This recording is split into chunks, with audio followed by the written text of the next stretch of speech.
Hello दोस्तों, नमस्कार। आप सभी का स्वागत है डीआर के टीवी पर। मैं हूं आपका दोस्त डॉक्टर कन्हैया, बीकानेर राजस्थान से, साइकेट्रिस्ट, मनोचिकित्सक, काउंसलर, सेक्सोलॉजिस्ट और डी एडिक्शन स्पेशलिस्ट।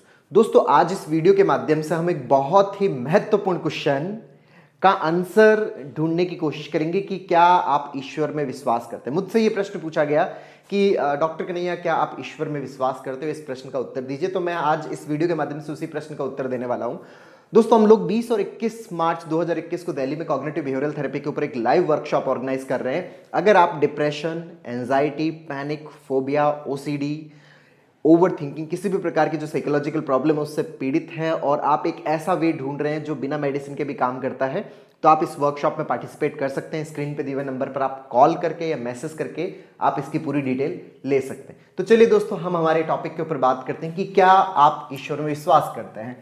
मतलब प्रश्न यह है कि क्या आप ईश्वर में विश्वास करते हैं। अब दोस्तों, हमारे इस प्रश्न का आधार क्या है, मतलब ईश्वर में विश्वास करने का आधार क्या है। हमारे जो आधार है, या तो हमारा ये आधार हो सकता है कि जैसे बहुत सारे लोगों से मैं बात करता हूं तो बहुत सारे मुझे ये बोलते हैं कि सर, मेरे बहुत बार एक्सीडेंट हो गए, मेरी लाइफ में मेरे बहुत बार एक्सीडेंट हो गए।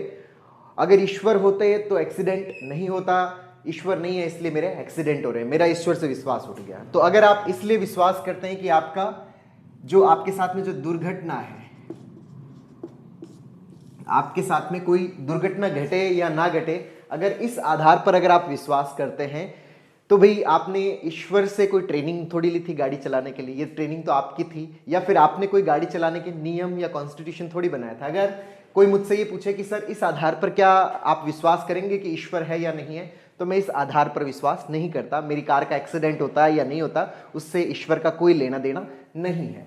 एक जिसने मुझे बताया कि सर, मैंने बहुत ज़्यादा मेहनत करके कॉम्पिटिटिव एग्जाम की तैयारी की, मैंने पीएमटी की तैयारी की, मैंने किसी ने बताया मुझे आईआईटी की तैयारी की, मैंने यूपीएससी की तैयारी की और बहुत बार मेहनत की, और मैंने ये सुन रखा है कि आपको अपनी मेहनत का फल मिलता है, लेकिन मेरा सिलेक्शन नहीं हुआ, इसलिए मेरा ईश्वर से विश्वास उठ गया। तो मैं इस आधार पर भी विश्वास नहीं करता। अगर ये आधार भी मेरा ईश्वर पर विश्वास करने का आधार नहीं है, ये कोई मेरा लॉजिक नहीं है कि अगर मेरा पीएमटी में सिलेक्शन होता है या आईआईटी में सिलेक्शन होता है या यूपीएससी में सिलेक्शन होता है, भाई उसके लिए तो मेरी पढ़ाई रेस्पॉन्सिबल है।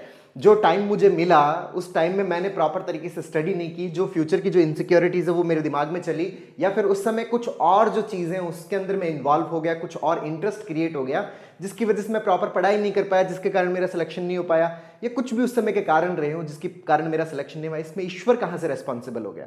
तो ये जो आधार है विश्वास करने का कि अगर सिलेक्शन होगा तो ईश्वर में विश्वास करेंगे, अगर सिलेक्शन नहीं होगा तो ईश्वर में विश्वास नहीं करेंगे। तो ये मेरा आधार नहीं है कि मेरा अगर एग्जाम के अंदर अच्छे मार्क्स आते हैं या मेरा सिलेक्शन होता है, अगर मेरा एग्जाम में सिलेक्शन होता है, मैं किसी कॉम्पिटिटिव एग्जाम को क्रैक कर लेता हूं, मैं किसी एग्जाम के अंदर पास हो जाता हूं, तो ही मैं ईश्वर में विश्वास करूंगा। तो ये मेरा बिल्कुल भी आधार नहीं है, क्योंकि पढ़ाई का कार्यक्रम है वो मेरा है, ईश्वर का नहीं है। मुझे पढ़ाई करनी है, मुझे मेरी लाइफ के अंदर जो भी चीज़ें करनी है वो मुझे करनी है। तो मैं उस टाइम को बहुत अच्छे से यूटिलाइज करूं, जो टाइम मुझे मिला है उस टाइम को मैं बहुत बेहतर तरीके से यूज़ करूं अपनी लाइफ के लिए। ये मेरा डिसीजन है, इसमें ईश्वर का क्या काम। मैंने ईश्वर को थोड़ी हायर किया था कि भाई आप मेरी जगह पर पढ़ाई कीजिए और जब मैं एग्जाम दूं तो उस समय आप मुझे पास में मेरे बैठ के, किसी को पता नहीं चलेगा आप बैठे हैं क्योंकि आप किसी को दिखते नहीं है, आप मेरे कान में धीरे धीरे मुझे बता देना, मैं आंसर लिख दूंगा। और उस समय अगर मेरे आंसर्स नहीं लिखे जा रहे, इसका मतलब वो है नहीं। तो ये मेरा आधार नहीं है। सर, मेरे जो पारिवारिक जो रिश्ते हैं, वो पारिवारिक रिश्ते हैं वो मेरे अच्छे नहीं चल रहे, और मैंने मेरे रिश्तों को ठीक करने की बहुत कोशिश की, उसके बावजूद मेरे रिश्ते ठीक नहीं हुए, तो इस कारण मैं ईश्वर में विश्वास नहीं करता। भाई, आपके जो पारिवारिक रिश्ते हैं वो आपके पर्सनल और जो कलेक्टिव जो आपकी कॉन्शियस है, वो जो आपके एक्शंस और रिएक्शंस का रिजल्ट है। आपने अपनी लाइफ में कैसे सीखा, आपने किस तरह के बिहेव को देखा और किस तरह का बिहेव करना चाहिए, किस तरह का एक्ट करना चाहिए, किस तरह का रिएक्ट करना चाहिए, ये जो एक्शंस और रिएक्शंस के ऊपर बेस्ड आपके पर्सनल रिलेशंस है। तो इसमें ये जो रिलेशंस है ये आपकी कॉन्शियस का रिजल्ट है। ये ईश्वर ने नहीं किया कि भाई ईश्वर ने आपकी जिंदगी में तो झगड़े लिख दिए और सामने वाले की जिंदगी में आनंद ही आनंद लिख दिया, उसके जीवन में प्रेम लिख दिया, ऐसा कुछ भी नहीं है। ये जो है ये हमारी पर्सनल जो कॉन्शियस है उसके एक्शंस और रिएक्शंस का रिजल्ट है। अगर कोई मुझसे पूछे कि सर, आपकी फैमिली में अगर सब कुछ सही चल रहा है तो आप ईश्वर में विश्वास करेंगे, और फैमिली में सब कुछ खराब चल रहा है तो आप विश्वास नहीं करेंगे। तो मेरा आधार ये नहीं है कि मैं इस आधार पर ईश्वर के अंदर बिलीव करता हूँ। कुछ लोग कहते हैं कि सर व्यापार अगर बहुत अच्छा चल रहा है, काम धंधा अगर बहुत अच्छा चल रहा है तो मैं ईश्वर में विश्वास करता हूँ, और अगर काम धंधा अच्छा नहीं चल रहा तो मैं ईश्वर में विश्वास नहीं करूंगा। अरे भाई, आपने ईश्वर को कोई एम्प्लॉय रख रखा है, आपने ईश्वर को कोई एम्प्लॉय रख रखा है जिसको आप सैलरी देते हो कि भाई तुम मेरे लिए काम करो, मैं पूरे दिन बैठ के आराम से मस्ती करूंगा, मजे करूंगा। तो ईश्वर मेरे लिए काम धंधा बहुत अच्छे से करके दे देगा पूरे दिन, और उसके कारण क्या है कि मेरा बिजनेस बहुत अच्छा चलेगा, धंधे की ग्रोथ बहुत अच्छी होगी। और अगर धंधे की ग्रोथ नहीं हो रही, इसका मतलब ईश्वर नहीं है।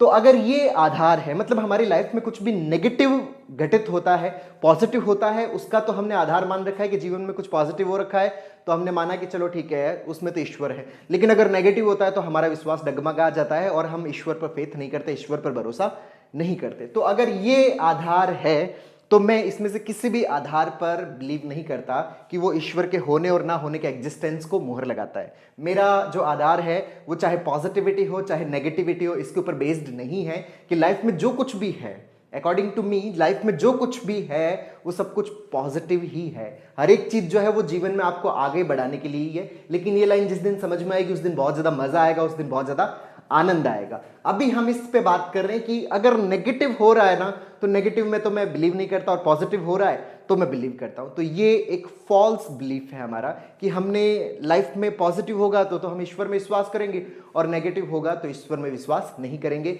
ये आधार नहीं है मेरा। मेरा क्या आधार है ईश्वर में बिलीव करने का? मेरा आधार ये है कि दोस्तों, इस दुनिया के अंदर सिर्फ दो ही चीजें हैं, एक तो है एनर्जी, एक तो है ऊर्जा, और जो दूसरी चीज है वो है पदार्थ।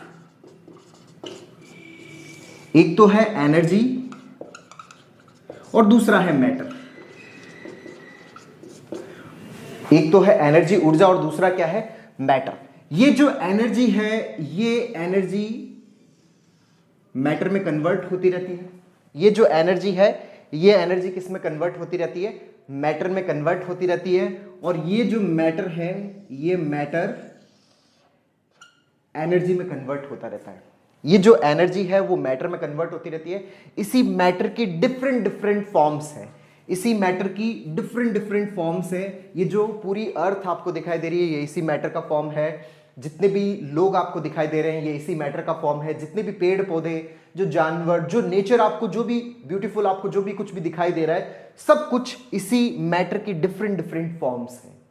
सब कुछ इसी मैटर की डिफरेंट डिफरेंट फॉर्म्स है। और ये सारी फॉर्म्स है वो एक साइकिल के थ्रू किस में कन्वर्ट होती रहती है? एनर्जी के अंदर कन्वर्ट होती रहती है, कंटिन्यूअस एनर्जी के अंदर बदलती रहती है। इसके अंदर अगर ह्यूमन साइकिल की बात करें तो खाना, पीना और सोना और बच्चे पैदा करना, ये हमारे 4 बेसिक बायोलॉजिकल साइकिल्स है, 4 बेसिक बायोलॉजिकल फंक्शंस है, जिसके थ्रू ये जो एनर्जी है ये किस में कन्वर्ट होती रहती है? मैटर के अंदर कन्वर्ट होती रहती है। और उसी तरह से ये जो मैटर है ये भी वापस एनर्जी में कन्वर्ट होता रहता है। उसमें भी यही है हमारा, जो खाना, पीना, सोना और बच्चे पैदा करना,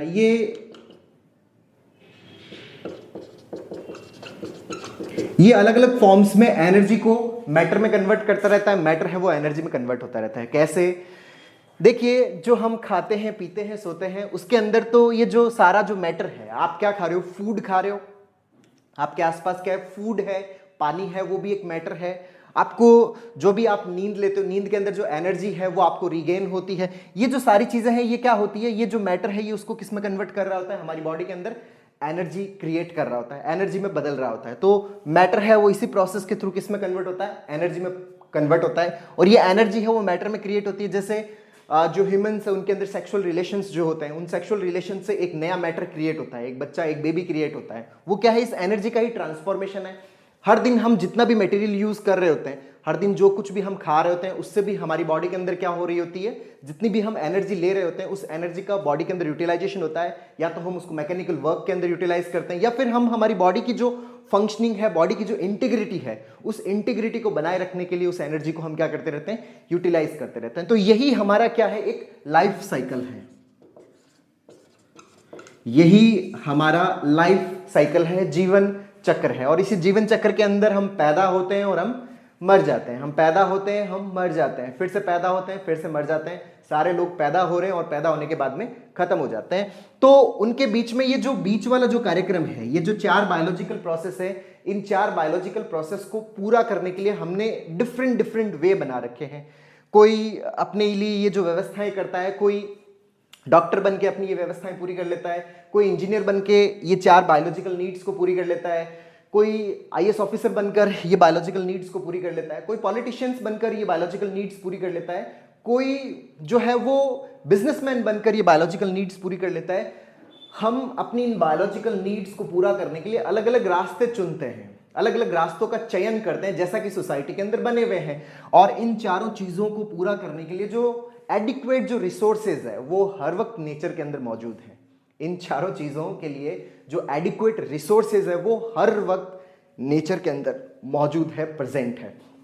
तो इन चारों प्रोसेस के थ्रू मैटर एनर्जी में और एनर्जी मैटर में कंटिन्यूअस कन्वर्ट होती रहती है। यही हमारा लाइफ साइकिल है। इसी एनर्जी की जो डिफरेंट डिफरेंट फॉर्म्स है, इसी मैटर की जो डिफरेंट डिफरेंट फॉर्म्स है, इसी को ही मैं ईश्वर बोलता हूं, इसी के अंदर ही मैं बिलीव करता हूं। ये जो एनर्जी है, इसी एनर्जी की डिफरेंट डिफरेंट फॉर्म्स है जो हर जगह स्प्रेडेड है, इसी मैटर की डिफरेंट डिफरेंट फॉर्म्स है जो हर जगह स्प्रेडेड है। और ये जो लाइफ साइकिल जो इतना खूबसूरती से डिजाइंड है, ये जो मैटर है इसकी इतनी खूबसूरत फॉर्म से, सोचिए ह्यूमंस का जो स्ट्रक्चर है वो कितना जबरदस्त है, कितना क्रिएटिव स्ट्रक्चर है ह्यूमंस की जो फॉर्मेशन है, जो स्ट्रक्चर बाहर से दिखता है। एनिमल्स, कितने खूबसूरत एनिमल्स बने हुए हैं, कितने खूबसूरत पेड़ पौधे हैं इस नेचर के अंदर, कितना खूबसूरत है। आप किसी मरुस्थल के अंदर जाते हैं, उसकी खूबसूरती बहुत ही ज्यादा बेहद आपको अट्रैक्ट करती है। आप किसी हिल स्टेशन पर जाते हैं, आप किसी बर्फ वाले इलाके में जाते हैं, आप जो भी ये नेचर देख रहे हो, आपके आसपास इतने बढ़िया तरीके के लोग हैं, वो किस तरह से डिजाइन हुए हैं, उनका डिजाइन कहाँ बना है, उनका डिजाइन किस तरह से क्रिएट हुआ है, ये सारा जो डिजाइन है ना वो इसी लाइफ साइकिल का पार्ट है। ये इसी लाइफ साइकिल का कंटिन्यूस इवैल्यूएशन का पार्ट है। और इसी लाइफ साइकिल को ही मैं ईश्वर बोलता हूं, और इसी ईश्वर के अंदर मैं विश्वास करता हूं, इसी एनर्जी के अंदर मैं बिलीव करता हूं। ये जो एनर्जी है, बाकी जो जितनी भी चीजें ना, वो सिर्फ इन 4 बायोलॉजिकल प्रोसेस को पूरा करने के अलग अलग वे हैं। आप कोई सा भी वे यूज कर सकते हो, और इन वे के आधार पर मैं इस ईश्वर के अंदर विश्वास नहीं करता। मैं तो इस साइकिल के आधार पर ईश्वर के अंदर बिलीव करता हूं कि हम सब पैदा होते हैं और हम सब मर जाते हैं, और इसके बीच में हम ये सारे कार्यक्रम करते हैं। और ये सारे कार्यक्रम हम किस लिए कर रहे होते हैं? बस एनर्जी को मैटर में कन्वर्ट कर रहे होते हैं, मैटर को एनर्जी में कन्वर्ट कर रहे होते हैं। और जब हम भी खत्म हो जाएंगे, हम भी क्या मैटर है, और जिस दिन हम चले जाएंगे हम भी किस में कन्वर्ट हो जाएंगे? एनर्जी के अंदर कन्वर्ट हो जाएंगे। और ये लाइफ साइकिल कंटिन्यूस चलता रहता है, और ये लाइफ साइकिल ईश्वर का डिजाइन किया हुआ सबसे खूबसूरत लाइफ साइकिल है, और मैं इसमें विश्वास करता हूं। तो दोस्तों, मेरा जो विश्वास करने का आधार है वो ये है, मेरा आधार ये नहीं है, ये भी इसका पार्ट ही है। ये जो है ये इसका एक छोटा सा पार्ट है कि जब आप इन 4 बायोलॉजिकल प्रोसेस को पूरा कर रहे होते हो, आप अपने फूड की सिक्योरिटी को देख रहे होते हो, आप वाटर की सिक्योरिटी को देख रहे होते हो, आप बेहतर नींद की क्वालिटी को देख रहे होते हो, आप बेहतर सेक्सुअल रिलेशंस को देख रहे होते हो, तो इस दरमियान आपके अंदर ये कुछ ना कुछ नेगेटिव एक्सपीरियंसेस होते हैं, और आप इन नेगेटिव एक्सपीरियंसेस के आधार पर ईश्वर की सत्ता को आप इग्नोर करते हो। तो ये वाला जो आधार है ये मेरा नहीं है। तो मुझसे जो प्रश्न पूछा गया कि क्या आप ईश्वर में बिलीव करते हो? यस, मैं ईश्वर में बिलीव करता हूं, लेकिन इस आधार पर कि अगर नेगेटिव होगा तो बिलीव नहीं करूंगा, पॉजिटिव होगा तो बिलीव करूंगा, नहीं। जो नेगेटिव है तब भी बिलीव करूंगा, पॉजिटिव है तब भी बिलीव करूंगा, क्योंकि नेगेटिव और positive all are the part of this cycle. ये सारा कुछ इस चक्र का हिस्सा है, इस साइकिल का पार्ट है, और इसमें नेगेटिव नाम की कोई चीज होती ही नहीं है। बेसिकली ये तो हमारी लेबलिंग है जो हमने लेबल कर रखा। अदरवाइज नेचर के अंदर तो इवेंट्स है, वो घटनाएं हैं, वो घटनाएं कंटिन्यूअस हम सभी के साथ में हो रही है। तो दोस्तों, ये मेरा आधार है ईश्वर में विश्वास करने का। तो दोस्तों, उम्मीद करता हूं आपको ये वीडियो पसंद आएगा। नीचे कमेंट बॉक्स में लिखकर जरूर बताइएगा, और अब तक यदि आपने मेरे यूट्यूब चैनल DRK TV को सब्सक्राइब नहीं किया तो प्लीज उसे सब्सक्राइब करें, ताकि मेरे नए वीडियो का नोटिफिकेशन आप तक सबसे पहले पहुंचे। बहुत बहुत धन्यवाद दोस्तों। जय हिंद, जय भारत।